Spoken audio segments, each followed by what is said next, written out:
What if I told you that you don't need 5 different builds to complete the entire raid? No perk swapping, no changing your loadout between stages, one build, every encounter, the entire raid. And today I'm going to show you exactly how it works. So in my previous videos, guys, I showed you the builds that I use for every phase. So I change build every phase, but most of you guys don't like to do that. And this is the solution for you guys. I wanted one setup that could handle everything. Damage, survivability, all the encounters, all the bosses, every single stage of the raid, without constantly running back to the punch card machine. And this is the build that I ended up with. The real question is, can it actually clear the entire raid without changing a single perk? Let's find out.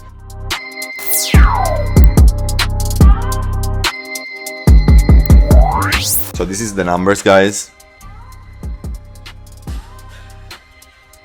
This is the cards that I have chosen.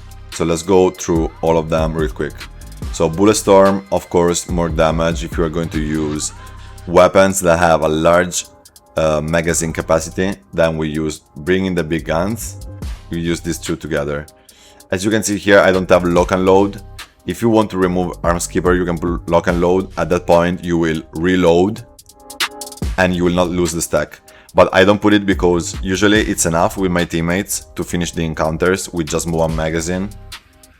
And also, while we stands, when it procs, it will literally avoid the reload, even though it's automatically reloading. So it will not count as a reload. Barbarian for extra resistance. Then here, Number Cruncher, more damage per AP cost. And I always keep the AP cost of my weapons very high, because I put Lucky Hit as a 3rd star. Tank Killer, Armor Penetration. Tormentor for crippling the genetic shield of the robot, for example. Same thing for Deal Sealer. It also counts for crippled limbs. And also if anybody is using like Cryo Laser or Fire or other impairments, that will count for more extra damage. And Awareness and Eye of the Hunter and Concentrated Fire. These three are just for the precision, especially for the snake. Then Endurance, we put Life Giver, Ironclad, Glowing God. Glowing God will give you more radiations from the Toxic Goo. Ironclad will give you more protection, even more if you use a matching set like I'm doing right now. And Life Giver for extra HP. For Charisma, we put Strange Numbers, as always in every build. Tenderizer, more damage. Bodyguards, more resistance. AMT, this one, if you share it, it's like all the teammates have this card and it will actually revive you in some situation where you are supposed to die. So this is very nice as well to be shared. Intelligence, we're going to put Science, extra damage with energy weapons. Battery is included for the energy weapon ammo to will us. Curator, if you use magazine and bubble ads, very nice. And Science Monster. While you have Glow, gain 15% bonus damage for 10 seconds upon getting hit. So every time that you get hit, you are going to do more damage if you keep your Glow high. Of course, guys, as always, at the end of the video, we will see a little bit more in depth the human build. Agility, we put Gunslinger for extra weak spot damage. Gorilla for more damage to close enemies. Gorilla Expert for max stack. Gorilla Master for max stack as well. And also ranged damage to close enemies. Escape Artist is not really needed, but I like to put it when there's just 1 point left. I like to put this one. Gunfu, actually just for the second phase, you could absolutely remove this if you don't like it. You can put like Action Ghoul, Action Boy, and Jaguar Speed, of course, for extra speed. Or if you don't use the Wasteland Fish Sandwich, you can put Gun Runner. That's very nice as well for running faster.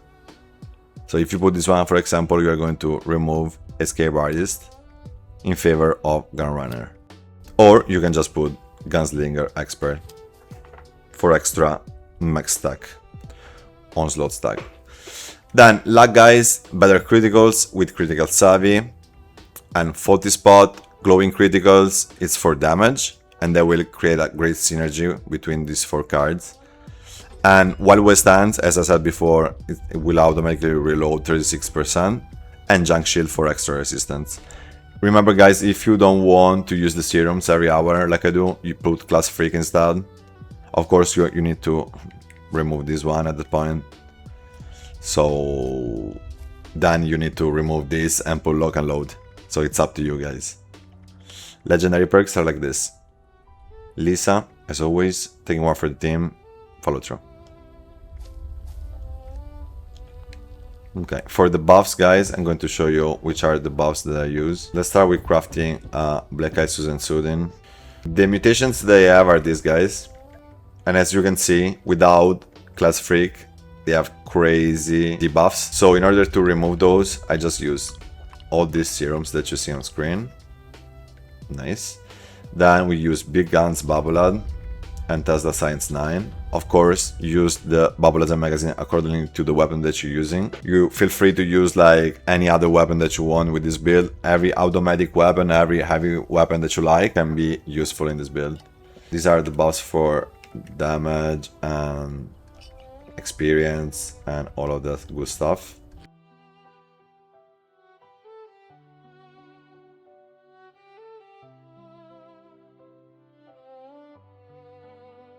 This is very important with my build, guys. Seared Venison with berries.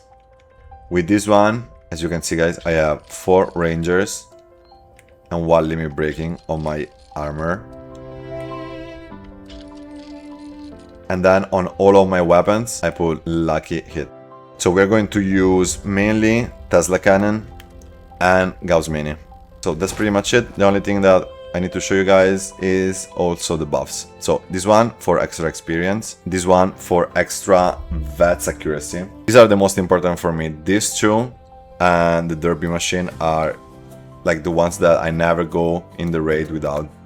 Alrighty, we are ready. So of course, guys, I prefer to use one build for every phase. If you are curious, they are on my YouTube channel. The thing is this, for example, if I need to do this one, my buddies are not here, my friends, fellow streamers are not here, and I need to do it on my own, I will always do one build for every phase to get the max damage possible and to one-shot the shield, for example, here in the first phase. So the entire idea behind this build is simple. I don't want the highest possible damage for one specific boss. I want the highest overall effectiveness across the entire raid, and that's a huge difference compared to one build for every phase, because a build can look absolutely insane on paper and then completely fall apart the second that you move to a different encounter. Yeah, so I would say if you really want to absolutely min-max individual encounters better than with this build, the only way is to use one build for every phase. The point is, can one build do everything well? So enough talking, and let's go to stage 1. Let's go.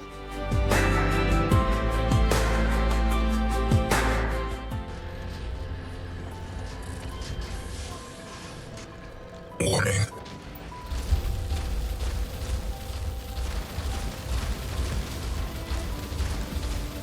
Weapon system.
As you can see guys, while West Hands procced with the Tesla cannon, I didn't have to reload, I maintained the stack, no lock and load.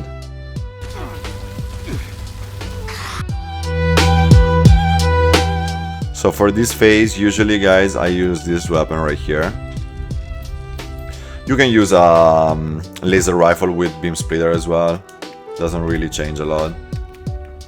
Alert. Hostile breach detected.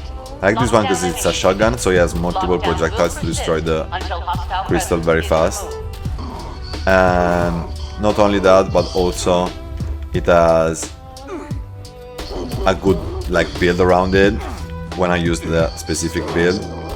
And also I think it's very good weapon because it can be automatic.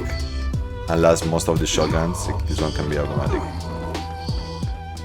I like most of the shotguns.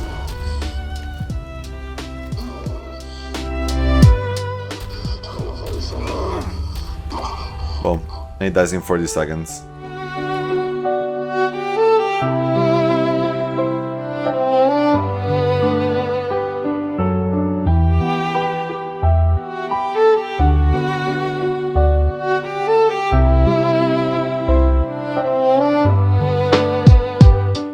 Yeah, for this part, I was a little bit worried because if this build would fail in any phases, this one, because we usually have a completely different build for this phase, but at the same time the Ghoul is so tanky, you can just spam Toxic Ghoul, so it doesn't really matter.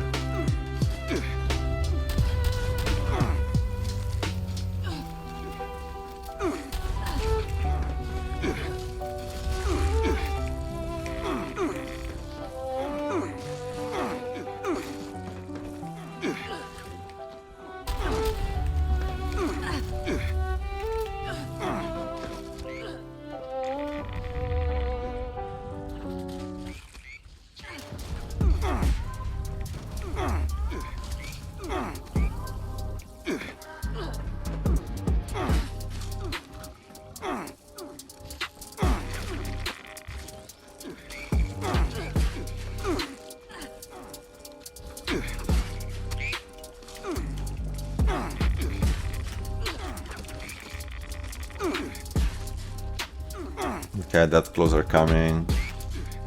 Calipers are coming. Very nice. 3, 2, 1.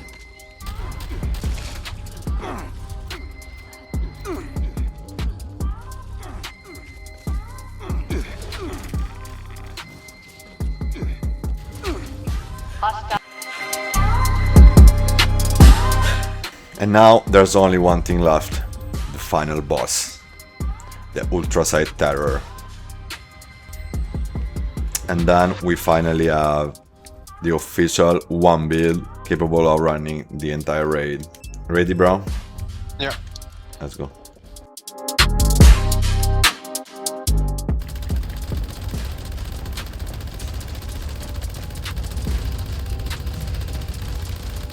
And that's it. In almost 9 seconds. Almost 9 seconds. Let's go, guys. Let's go.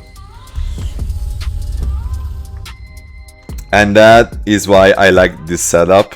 It is absolutely crazy. Highest DPS build for every individual encounter? No, but it's not supposed to be that. It's literally the raid build designed around consistency.